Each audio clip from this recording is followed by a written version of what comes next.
आणि मासे माझ्या पोरेली आणि तुझा विहिरी विहिरी गुंजाय बा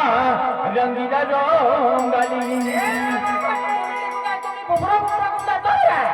दूध खाऊन एकदम दूध आणि कबड्डीच्या लिहिणारी आणि मासे माझ्या पोरेली तुझा जहाची विहिरी गुंजाय बा सपना रंगाली महापात्राने तुम्ही खाना खाणारा घुबरा पोटरा जात म्हणे रे आये कारुतीने दूध खाणार नाही वा एखाद्याला घुबरा बोलात नाही कारुतीने मासे खाते होता आणि का दिसती विहिरीत दुधात नाही वा ना त्यांना काम ते खाते नाही अखिले जे 20 वर्ष पुराने उडाले भरत सेटा याद की काढली हा का सागरू आणि हे कबड्डी खेळली हे तुझं मासे माझ्या पोरेली मासे माझ्या पोरेली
Hadi.